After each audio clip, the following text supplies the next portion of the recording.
welcome to the Route 77 podcast.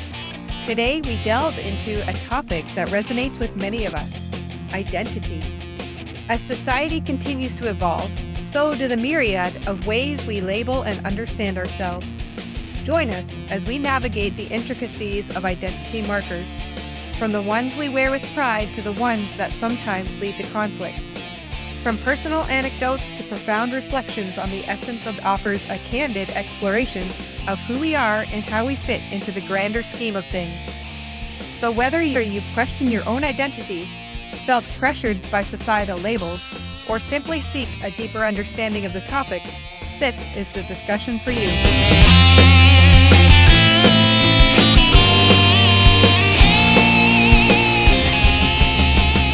Welcome to the Route 77 podcast. I am your host, Natasha. I am here with Monique. Hello. And David. Hello. And we finally get to talk about identity. It's been a few weeks of saying we were going to, and it just took me a little while to get here because we had some other things, good topics to come up. And identity is such a hot topic in culture right now. It's become a thing of being able to label yourself. Like how many intersectionality, like how many things can you label yourself? And I guess if I think about it, okay, for me, if you're going by the worldly standard, I guess I would be like female, she, her, heterosexual, single, white, Caucasian, Canadian, Scottish background, athlete, more just not girly tomboy, Christian, conservative. I'm sure there's many more things I could label in there, but that's just if you're trying to come up with identity labels. And I'm not saying I go around saying that to people, but if I had to look at myself and actually apply these things to me, how would I? So that would be me. Are you allowed to call yourself a woman? I guess so. I do. Chromosome. That's it. The science backs it up. Yeah. What would your identity markers be? Female, I am claiming that. Thank you very much. I am definitely female, 100% all there. Heterosexual, 100% all there. Dutch, because I was born in Holland. Mother, because I do have a child. Daughter, because I have parents. Sister, because I have brothers. Cousin, because I have family members. Niece, because I have aunts and uncles. Granddaughter, although I'm probably not a granddaughter any longer because my grandparents have now passed away. But I used to be a granddaughter. And my favorite one, and I know you missed this one for sure, child of the living God. Yes. David, how about you? If people asked you like to list it, or if they gave you options, what would you check? What boxes would you check or think about checking for who you are? I don't know any of the terms. Even if they had a questionnaire, and what's your gender? What's your sexuality? What's your political stance? What's your religion? Like those type of things. I would just say that I'm a male, or I'm a follower of Christ, and I like girls. That's what I would say. Nothing really else matters to me enough to remember or check off. There's lots of things that people identify as. And what really is identity? Is that sort of determining who you are. Anybody else? Here is according to Bing, because that's what's popped up. Identity is the fact of being who or what a person or thing is. So it's really, if you look at it that way, it's very personal. It's very specific. It is defining of who you are. And that's how people treat it. Every single thing that we've listed, people treat it as a defining, immutable part of who they are, especially when it comes to gender, sexuality, religion, politics. Those things, you could see are mutable. You can change those. Society believes like you can't change. There's some things you can change about yourself, some things you cannot change. That's the thing that we're given, is that you can change some things, such as your political party or your religion, but perhaps you could not change other things like your true gender or your true sexuality. How would you categorize though because you have to look at, there's two different forms of identity. You got the identity from the Bible, like what the Bible represents as your identity, and then what society represents as your identity. what you're talking about is probably more leaning towards what society represents as identity. And I think that's what we need to discuss, because even within the church, I think we get hung up on these things. Are you married? Are you single? Do you have kids? There's another thing. But there's a whole like the sexuality side of things, which is not necessarily a bad thing to get into, but it can be some things that people get hung up on, Mhm. even if it's more of a liberal leaning version where they actually go pro something, like specifically going that way, like by announcing it, by claiming it and stuff. There's been a lot of times that nationality, religion, or like ethnicity have been used within by people claiming to be Christian as a means to treat people certain ways, especially during this time of slavery in the US and Canada, like North American slave trade. They were able to use like the fact that they were not Caucasian, that they're saying like this identity means this. And they claimed a Christian title, the people that they claim that as their religion, although I don't believe that Christian at all. No. But a lot of times that there's people will claim these things, claim these identity markers. We've seen religious wars all over the world, one religion over another. It's because those became, or even ethnicity or like nationality. No. Like we see so much in the Middle East and stuff, how, how you're born, who you're, even in Africa and stuff like that. And even we saw it in the Civil War in the States and things like that. Or yeah, the Civil War, where it was very much like the North versus the South. So you're very much identified by where you've come from. Yeah. If you go into certain places in Europe and they will tell you, be sure you tell them that you are Canadian because they don't like Americans. Yeah. So there is that. But if you actually go to the United Kingdom, which is quite a number of countries, but you're like, hey, are you British? And the person's, no, I'm Scottish.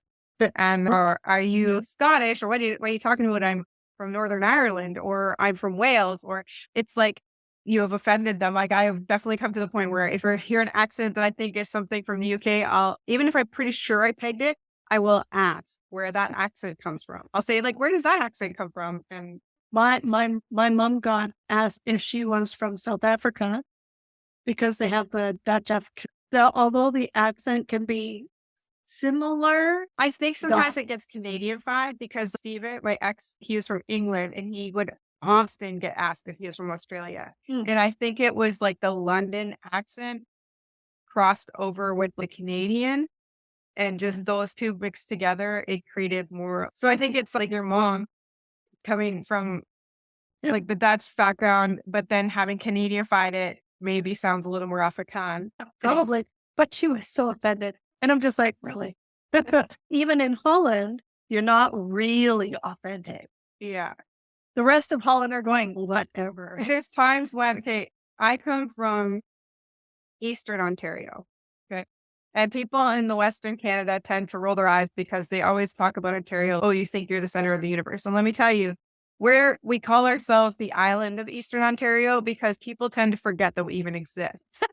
If you ask anybody, even in Ontario, like what the border of Ontario is on the east side, they go Kingston to Ottawa. And that's like cutting off like in a ginormous section of Ontario that I live in. Like they literally forget it exists.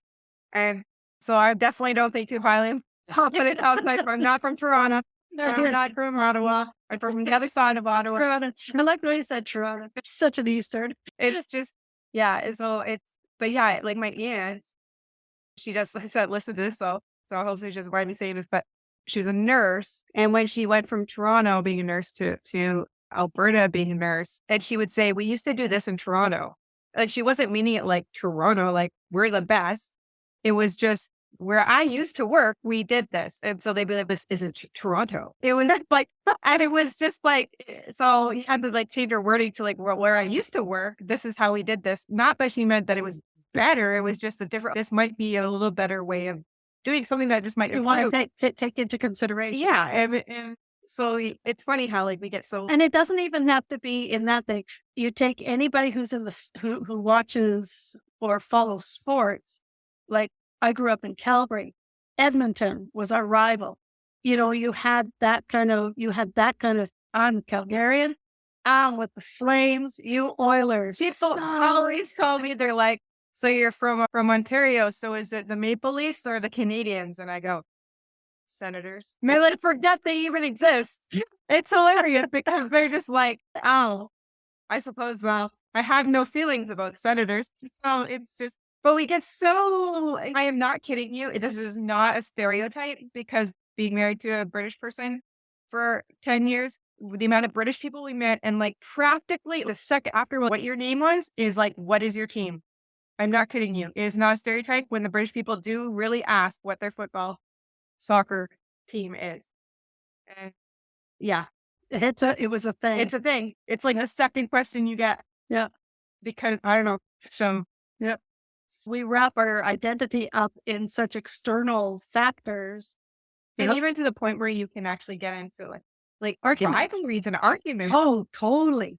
Yeah. And we're going even to work a sports team, and all we're doing is like we're not playing for the team. We're not coaching the team. Yes, you can slam me for it because I don't care. But there are others. If you listen to a lot of the African American, even there, I don't understand all this stuff that people are saying.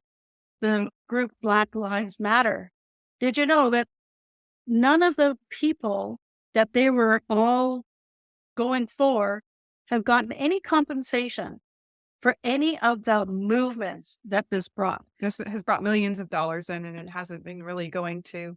No, it has only been going to the people who are making the noise. It has not been going to the people who were part of the reason for them starting this anyways.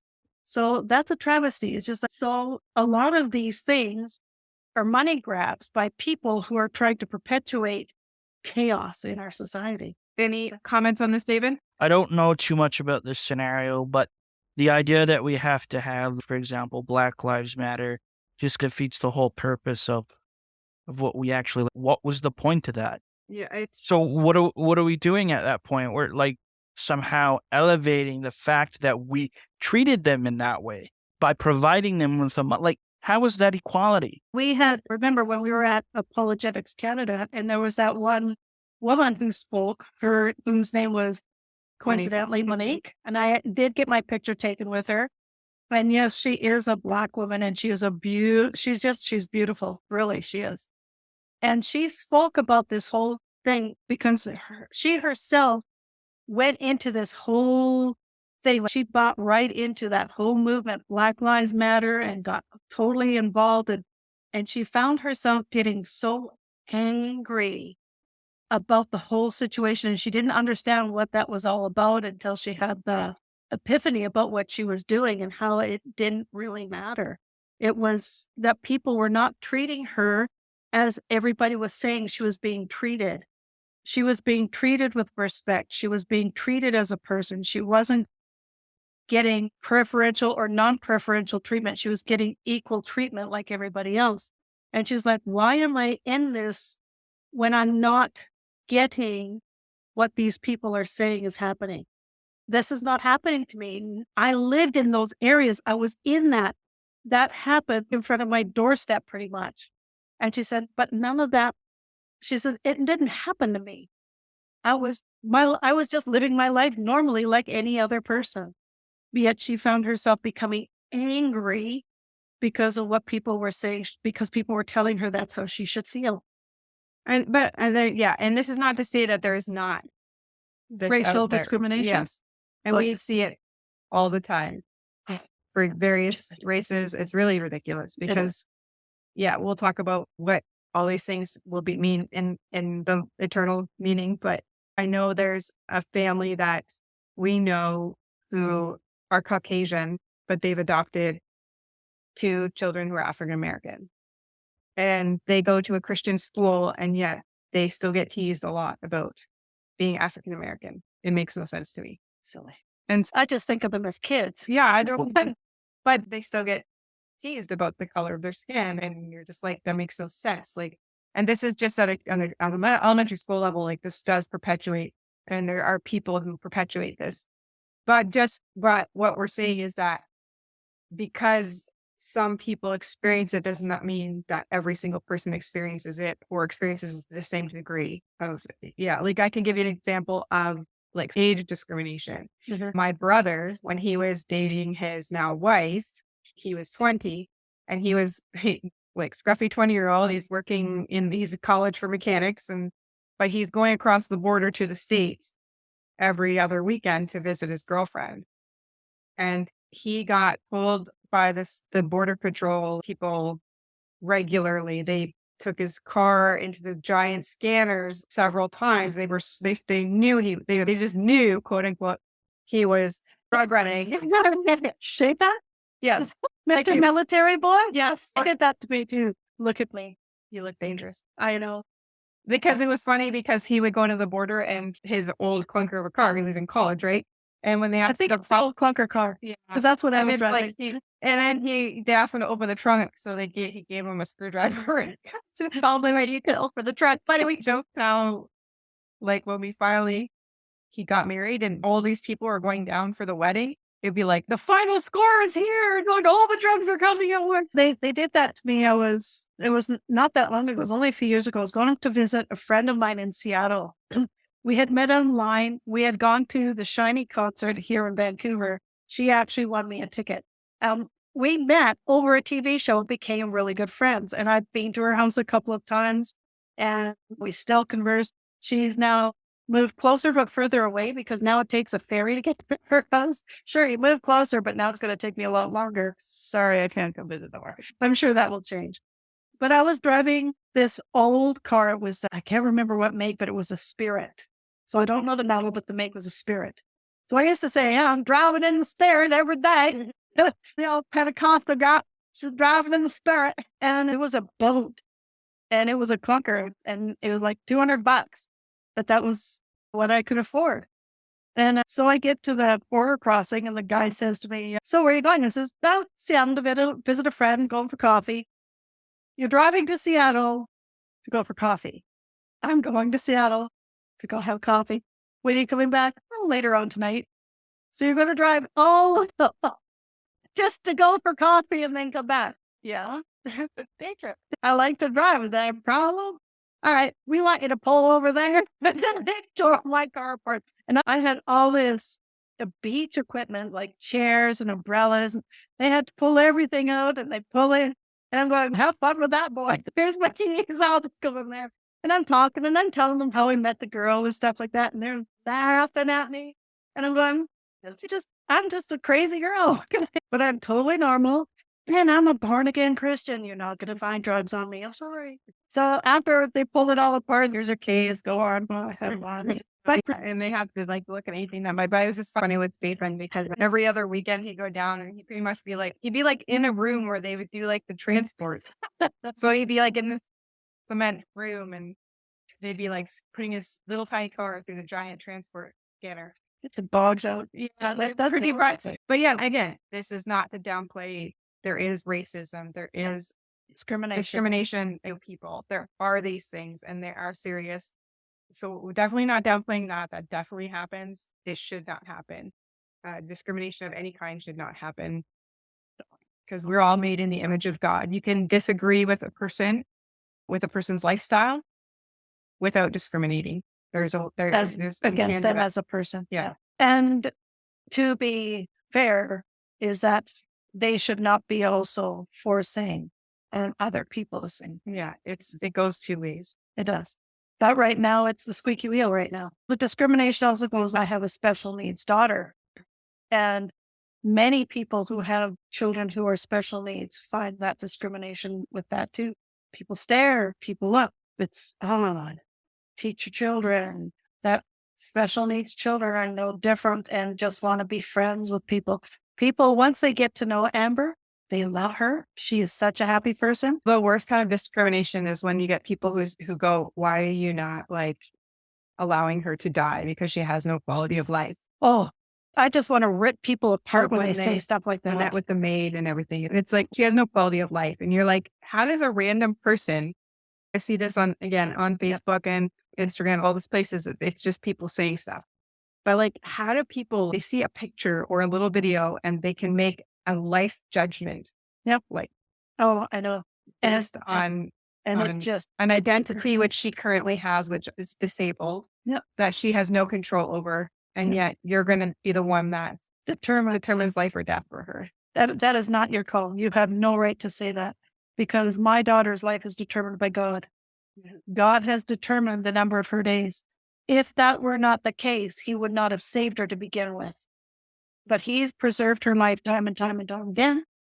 And even doctors were amazed that we don't know how she survived, because that's not possible. But that's because God. So you cannot tell me that she does not have value or worth, because God has given her that. So I will fight tooth and you come on. She's Mama Bear here. She's just Mama Bear's come out. This is her new identity right now. This is my new identity, Mama Bear. I kill you twice. Kill you and then I kill you again. David, That's David, have you felt any, I guess, because when you got later in life diagnosed as autistic and stuff, did that identity, and again, you don't have to live into an identity like that, but it is part of who you are in the current life.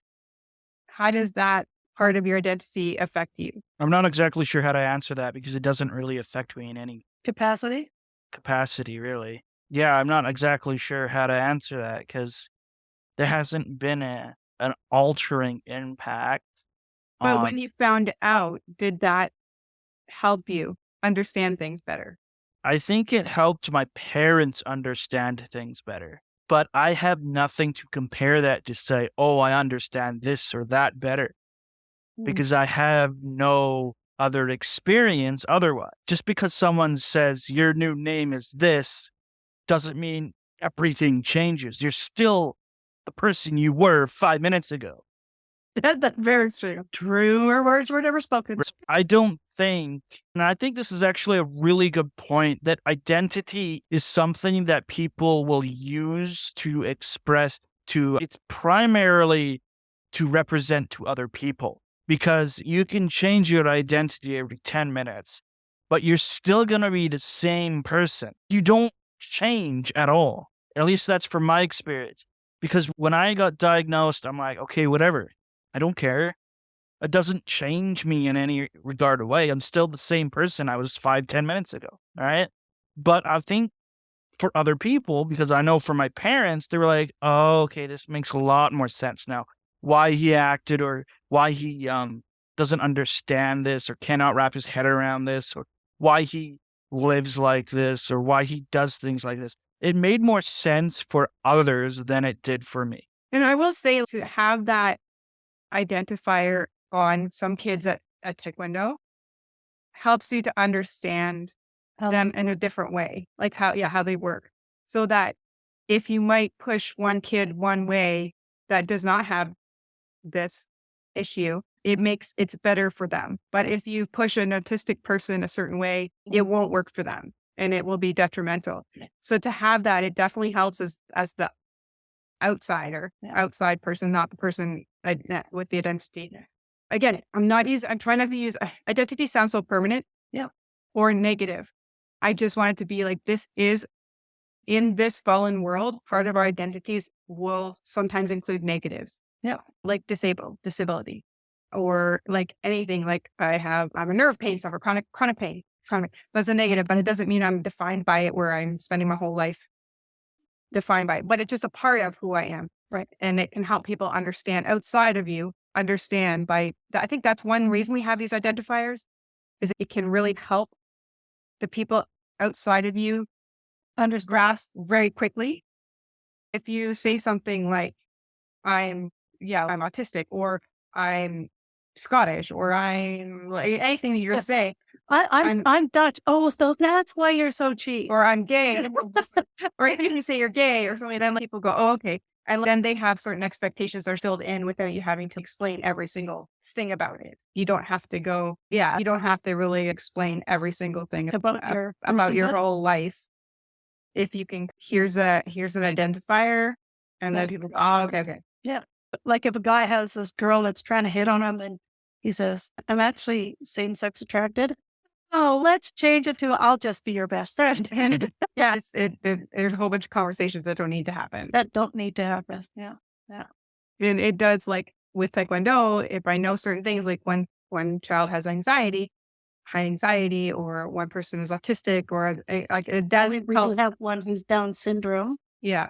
So we know how to help him Yeah. so that he It helps like how you deal with them and what to expect of them and what to like things that you may not like let go with other people, you would let go because there's not always that as understanding. or she's only 5 years old. Her attention span is out of her fish. 2 seconds. So yeah, age does come in there too. Don't expect a 5-year-old to act like a 15-year-old. No, please don't do that because a 5-year-old does not have the mental capacity to be able to think or reason like an adult. No. But in today's society, that's what they're trying to We're do. giving on this. Yeah. Yeah. Yeah. Well, take a example like my niece. She's 5 years old. When we first met her, she wanted to be Ariel the mermaid. When we left, she wanted to learn. When I was video chatting with Mom today, she came on the camera and she was wearing a princess crown. You know, It'll change from day to day. day to day. Change. Yeah. But she's holding tight to that princess thing. I think they mostly do at that age. Yeah. Not all of them, but most of them do. Yeah. And that's okay. But I think what's happened though is that because victimhood has become So big. so esteemed, like the more of these minority boxes or victimhood boxes, that discriminated boxes that you can check, like the more, I don't know, higher you are in the They elevate the victim. And the only problem with being a victim is that if you hold on to that title of victim, you will remain you're embracing that identity. and that is a very sad idea. And I was gonna share, I don't know if a lot of people know that like the LGBTQ flag, which is essentially the rainbow flag. But there's a new flag that people may have seen the last couple of years, and it's called the Progress Pride flag. And it's crazy. It includes your 6 rainbow colors, which stand for red means life, orange means healing, yellow means new ideas, green is prosperity, blue serenity, and violet is spirit. But then it also includes like these, I don't know, chevrons of color. There's a black one and a brown one, which stands for people of color. There's a white one, a blue one, and a pink one, which stands for trans people. And there's a yellow triangle with a purple circle, which represents intersex. There's no white people? No, There's because no they're not. Asian people? They're may be considered people of color. Oh, Brown. so we don't get Because we're not discriminated against. we're not? No. Oh, I actually have heard cute people actually complain because the flag has become so over. It just seems weird because they're like, why is people of color on there? It has nothing. It was the sexuality and gender. That has nothing to do with it. Yes, there are people who get discriminated against based on people of color. But what does that have to do with the cute? Yeah. Well, it's become such an alphabet soup. Do we even know what all the letters mean anymore? I have to look it up all the time. But it was just like, what does that have to do with the rest of it? It just doesn't have a cohesive. It's a lot more jumbled. There's a lot. It's like somebody once had heard them say like a flag is meant to represent the unity of something, but not. It's coming so many. Yeah, it's so many like little things. We're like, we have to include this. We have to include this. And then it's not like representing anything. No, because they're trying to represent everything in such a small segment. Like you've taken this giant pie and you cut those slivers so fine that there's nothing left of the pie. Yeah, like it's almost like there's the pies. The pie as a whole has been destroyed because you can't even see it anymore because of all the tiny slivers. Yeah. And I'm following this movement right now where the LGB want to disengage themselves from the whole rest of the alphabet because what they have fought for is now being lost in the whole other alphabet soup that's trying to do a whole bunch of other things that are really inappropriate and They all get lumped with the same Yeah. brush or paint lumped with They all some- get that's painted. in my metaphor. They all painted get painted with the same same brush, and they're going, we don't stand for what they're. Yeah, so there's a whole great big. Well, and because there's well, even hundreds of within there, thousands of. but even within there, like you're saying, like there's parts like that does not get along with the T because they both define women as different things or failed to define women and men. But then you get even more nuanced with what is it called? They're called. So if you're a feminist, but you don't affirm transgenderism, then like J.K. Rowling, then you're actually labeled, but they have a label called a TERF, which is trans exclusionary radical feminist. So they're actually, I try to understand. I know, me too. And half the time I get lost and I have absolutely no idea. It's You guys just don't like- talk about it It's anymore. like we're so nuanced. Then we're almost to the, like, if you actually think about it, you're almost to the point where you're just going to have 8 billion segments because you're just going to be labeling every single person in some nuanced way of like how they fall or don't fall under whatever belief system / category / genetic, whatever. And so we talk about inclusivity and getting along and all this, but I feel like we're getting more and more divisive with all these identifiers. I totally Things agree. that were once used to just give people like I think it's almost like just like a bird's eye view of who you are, like just a quick summary, and you didn't have to go through lots of stuff. That's why a lot of things would be like, are you male or female? Are you over or under 30? Or are you like there? If you go on any survey, they have we just want to get you into certain categories, just an idea. Now they got, are you a dog or a cat? Yes, but it's like the purpose of identity. Like I find it interesting how identity is how the focal point of what you identify as has changed.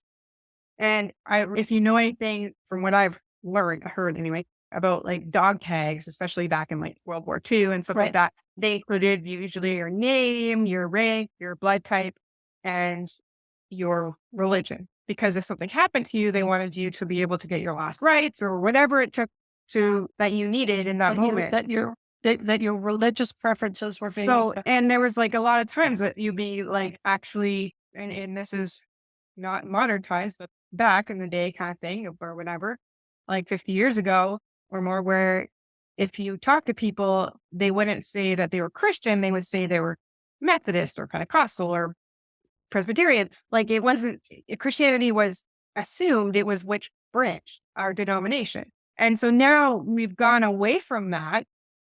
And even identifying like what religion we are, like, so we've gone from assuming Christianity to assuming some sort of religion to now that is like not even part of the conversation anymore. Like that practically the first questions people ask are like your gender, sexual orientation and gender identity, what your pronouns are. And your sexual identity becomes like an identity. But yeah, that seems to be like the thing. It's like you need to fit in these categories. So you need to know, are you cisgender, or are you the gender that you were born, or are you trans, or it's like you have to be very specifically, like nowadays people want to know, or like the general society wants to know these things about you. Even if you personally have no investment in it. I don't even know what cis means. It's just a kind of a made up word to identify people who were born and identify as their gender. Born female, identify female. Born male, identify female. So they call them cis female, cis male, cisgender. So they're just biologically, and they still identify as that same one. It's like saying you're heterosexual, and that's the general. And if 90% of the people are cis, to take that word, why are we allowing these 10% of people to tell us that's what we should call ourselves? Because they're the squeaky wheel. Yes, and I've watched some videos of these squeaky wheels, and they're really quite, wow, I've not ever seen something like that. Wow, okay. One person was going on about how their pronouns were so like, I don't even know, because he had a word for the type of pronoun. I can't remember what it was. I think it started with an X, but they were so ethereal. Like you had no capability of actually forming words of what your pronouns were to be. Sorry. What? Yeah. They're like xeno pronouns or something like that. I don't know. I can't remember. It's like they were so, I can't even, but just raise it. That should be on video because what you're doing with your hands, it's just like you're trying to make yourself like float up in the air. Like speaking those pronouns is impossible. Isn't that Scientology? I don't know. It's something. It's something. But that's because we want to be we want to be different. We want to be not like everybody else. Do you think that's what it really is all about? I think I think it's not consciously about that. People are honestly trying to figure themselves out. But if you've known anything about human psychology and human history, like when you get the teenage years, you're trying to be unique, which means usually following along with the pack. You can say the 90s were like this because of this. You can say that 80s were like this because you could say that because everybody did it. Even if you thought you were the only one doing it, everybody else was doing the same thing. Yeah. But it was about to be unique. If they really want to be unique, they should follow after Jesus because wow, he was very radical. He was very radical, and people call us radical, and they just like, we don't have anything to do with you crazy people. So we're crazy and unique. So come and join our club. We actually do have cookies. We do have cookies. Yeah. They say that they have cookies, but they don't. We don't. We have the best cookies. Yes. Yes. We do. I do. You do. The molasses cookies are my favorite. Yeah. In case any of you wanted to know. Your birthday's in April. Christmas is coming. Your birthday's coming. That's true. But so David, any comments on her? He's probably sitting there shaking his head. I just don't know what to do with you too. I'm sitting here and I'm thinking like, I don't understand anything related to why these communities exist. So one of the questions I ask is, what's the point of these communities? Like, why were these communities created to begin with? These communities were created to begin with because people felt there was needs that were not being met. Okay, so then what? So then the next question would be like, okay, so then what was hindering these needs? Like, why were these not being met? Okay, and so then you look at that and this is where I get lost. I think Pastor Justin actually said the reason why a lot of these groups pop up. Acceptance. Yeah, and acceptance for what though? People want to feel accepted. Or what though? What they're doing though, instead of they're creating not always tiny, but these tiny little echo chambers everywhere. Mm. And I was listening to this podcast about how the internet has changed our brains. And he was talking about the fact that we've gotten so used to being able to delete, close, ignore, whatever things that we don't agree with, that we think we should be able to do that in real life. If you're saying something that I don't want to hear, I should be able to shut that down. Because you can't we spend so much time like, I want this, I don't want this, I want this. You just X out. You say, I don't want to see this anymore. And you just, you curate. Even though we blame the algorithms, but we do curate a lot of what we see by what we look at and what we don't look at. They're not showing you stuff that you don't look at. Like when you scroll by stuff, their algorithms are going, okay, they don't like that. They don't like that. And you're okay with that because you want to see the things you want to see. You want to hear the things that you want to hear. Right. And we've gotten so used to that. But how does that hinder the needs of that person? Because the point of these communities is to provide needs that were not being met to begin with. But I think they don't even know themselves what their needs are. They think they know what their needs are. And so that's my underlying issue with this whole thing. It boils down not to them, but to other people. Why can't I act ridiculous and then expect someone, and then why can't I act in this manner and then have someone else, then why does that person have to get offended? Yeah, we're supposed to affirm whatever it is that they want to ascribe to. Why would they believe and think that they need to oppose that onto other people? I think because there isn't a thing about acceptance. And because we live in the world that we do, and the fact that we are missing something in our identity. Okay, so but why do they need to feel what happened Or why do they need to feel accepted? I think it's a basic human desire to be accepted. Yeah, but But- why do they have to? Were they not accepted prior to their previous decisions? The thing is, I think what it is that If they they're being engaged, told they're not. if they engaged in the communities before making these other LGBT communities, would they not feel connected then? If they did everything that they do now within these communities, would they not feel connected? Would they not feel a part of something, accepted to something? Like, why is it that they have to become this specific? Actually, why do they have to identify specifically as this or of that? Why does that have to happen in order for them to be accepted by everyone else? Why can't they just be? Ultimately, It's like any hunger. ultimately, it's going to be the fact that there is sin. And many times, a lot of these identities revolve around some sort of sin.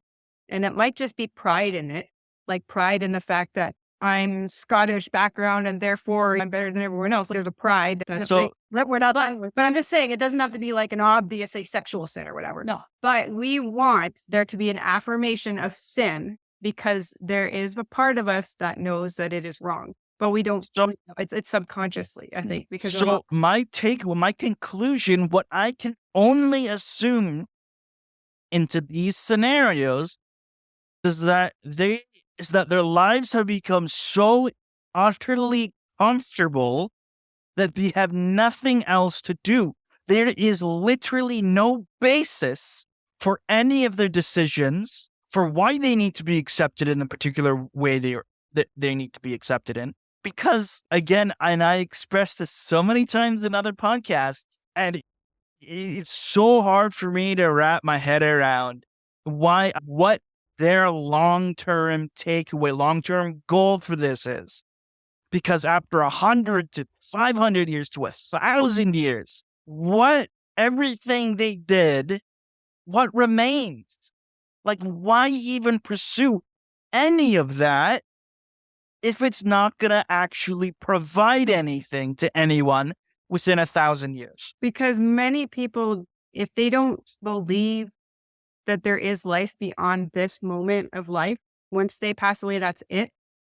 Then they're not really concerned about 1,000 years from now. They're No. concerned about right now and here and now. and how important right here and now is. So that is very delusional. It is. What if a person, it's almost like they're panicking, unconsciously panicking. I don't know what to do. They subconsciously know that they're going to end up passing away, that they're end up going to die. And at that point, they will never know if anything in their life was ever held up to any value. This whole thing to me is a way of people realizing this consciously or Possibly. Without that's right. Because they worry they're going to lose who they are, their identity. So they cling on to that identity. Yeah, but their identity is generic, vague, and randomized. What are they clinging on to? They're not clinging on to I anything. honestly have visions of those RPG games where you have to make your character and you're literally hitting random. And it has random traits that come up. And I feel like that. I honestly feel like that's what it is. That's how it looks like. Yes, but we played that with the assumption that we can go play it again, that there's something after. And But when you erase religion, it's either you have these people who cannot comprehend or think past their own lives and how it affects other people's lives, or they realize nothing's happening after I die because I don't believe in any and this afterlife. has definitely gone well away from Christianity. So This is all what you're talking about is all Darwinism. we've gone past. There's a big thing about the rise of the nuns. Yeah. And that's meaning that when people are asked what their religion is, they're saying none. They're Yeah. not saying any religion. They're saying there's none. And I think it's less, people kind of panic in a way. They're going, oh, there's so many like nuns now or whatever saying they have no religion. I just think it's become more socially acceptable to say you have no religion. Yep. And so you actually realize you have that option. But as soon as you go away from even the idea that there's an afterlife or that there's something beyond now, and that Christianity this is just a temporary before the permanent. And now is the only thing that matters. Yeah. Like everything you experience, everything that you are is only now. That's the only thing that matters. So Pastor Justin actually preached that today, because in 1 Corinthians 15, Paul actually says, if Christ did not rise from the dead, then our faith is in vain. Yeah. We might as well just eat, drink, for tomorrow we die. Yeah, like if there was nothing else, then why does it matter what these people What are? does Why it- would it even matter? We could be like, sure, do whatever. If you really want to understand why to me this is so redundantly meaninless to really get into, you have to look at I think it's King Solomon, the wisest. We're just God- reading Proverbs. We're reading the Proverbs now. If you'll read his entire thing, and at the very end, he's just like, nothing and everything is utterly meaningless. There is nothing of any form of value in life other than God.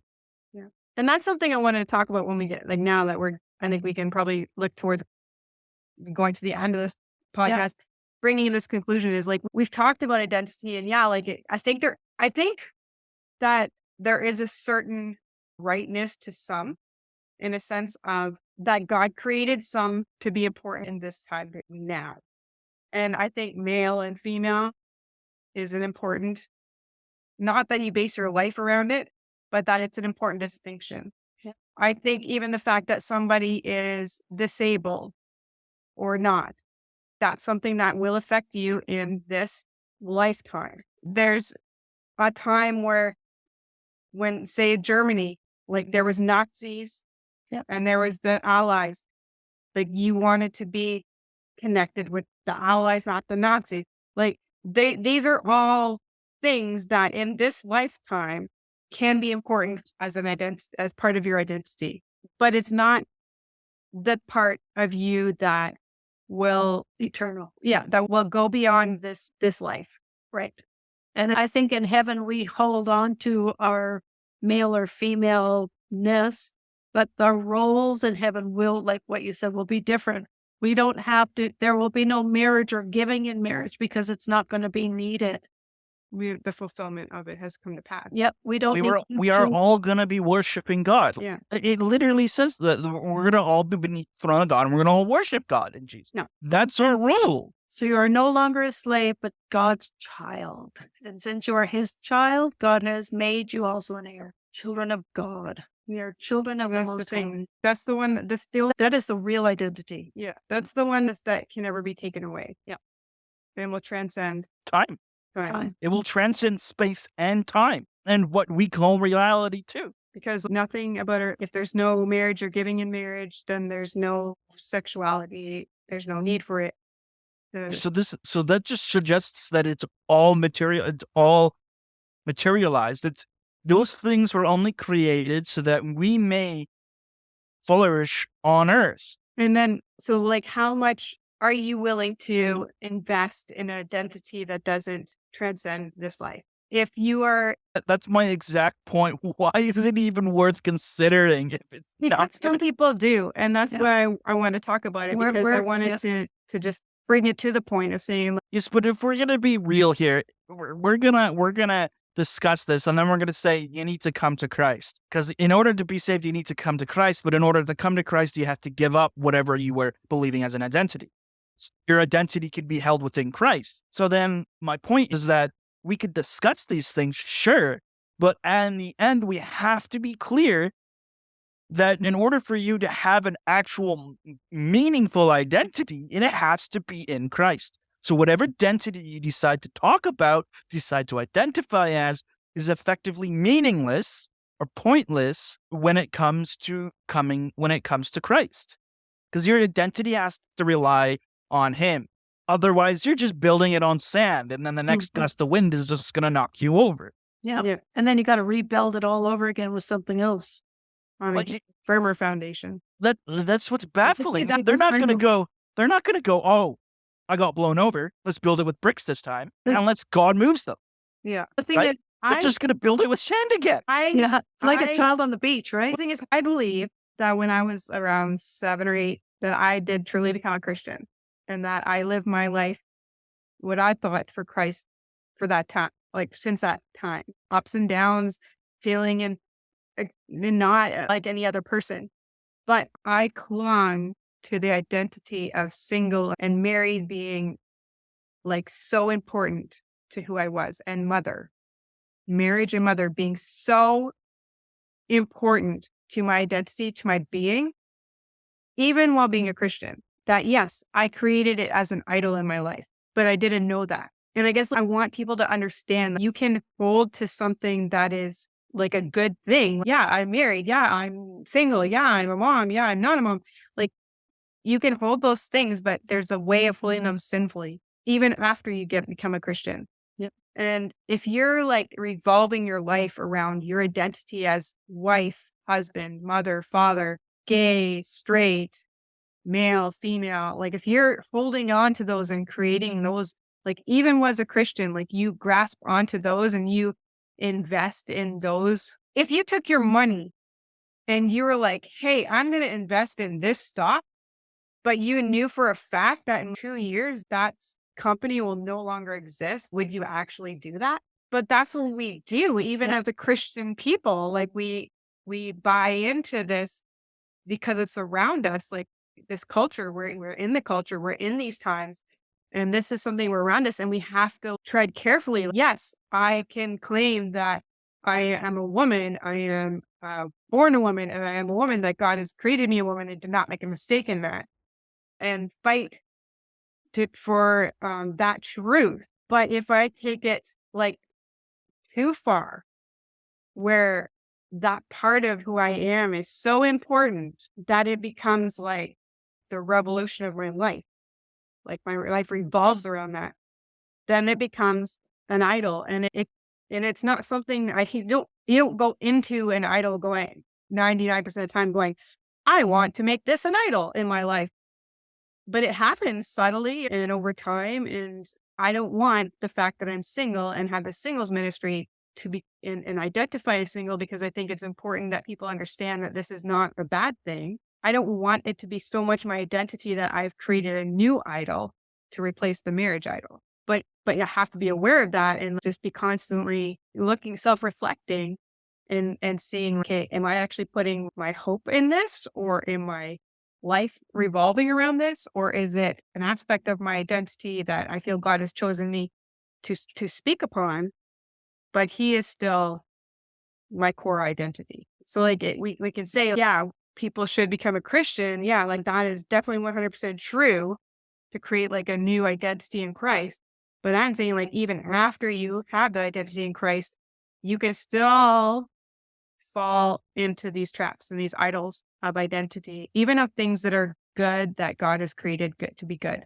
What is it that Pastor Justin says? When you take a good thing, make it into a God thing, it becomes a bad thing. Yeah. So that's like why for my own personal experience. And I think if listeners, if they find themselves becoming so tied up, emotionally driven by a certain aspect of their identity, and maybe it's an honest one that they're following God's calling, say with fighting for the rights of children within this transgender movement and their safety, or are you pinning everything on the fact that you're not trans identifying and that's becoming your new kind of God, that you're thinking like the pride seeps in? Yeah. Of, oh, I'm not this, I'm the better person, and that becomes your identity because you're so enwrapped in this fight that becomes your identity, and not Christ is not your identity anymore. There's the prayer of the Pharisee. Oh God, I thank you that I am not like that tax collector over there. Right. Yeah.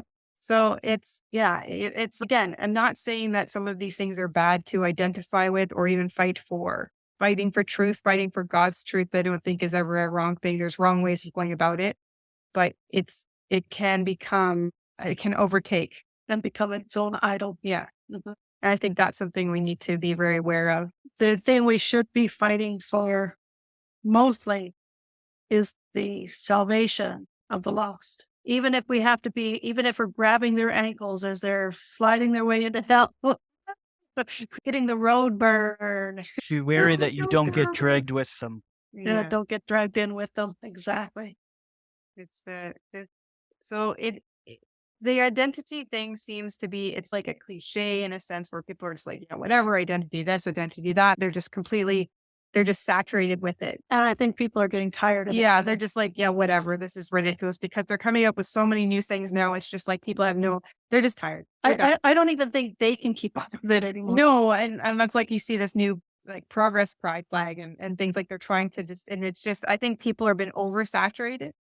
Yeah, to the point they're just like, okay, we're done. Like we just want off this. We don't care anymore. We want off this boat. We don't want to be on. We were trying to be, but we're done. Yeah.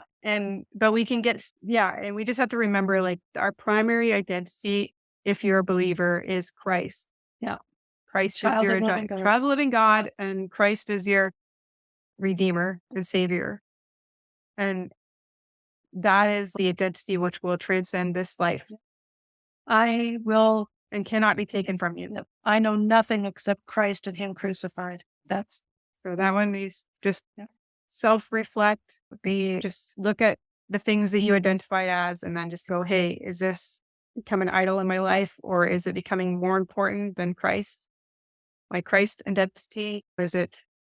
And just repent if it has, and pray for God to keep it from happening if it hasn't.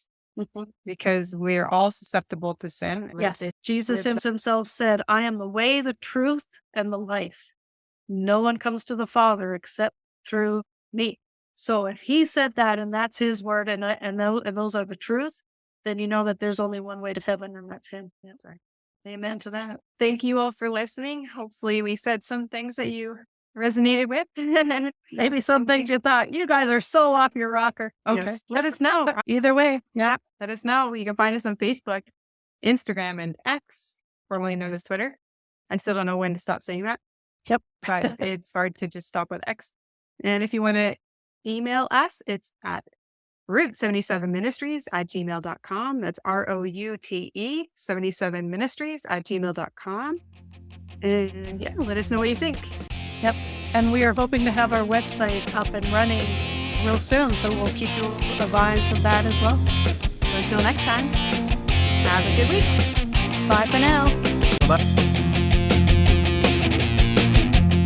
And that concludes today's enlightening discussion on the Route 77 podcast. While the journey to understand one's identity can be tumultuous, the ultimate goal is to find grounding in the eternal and meaningful within Christ. We hope this conversation has offered some clarity, solace, or even just food for thought. Thank you for tuning in. Remember, it's not just about understanding who we are, but also about recognizing the impermanent nature of worldly identities. Until next time, remember to live your single life to its fullest.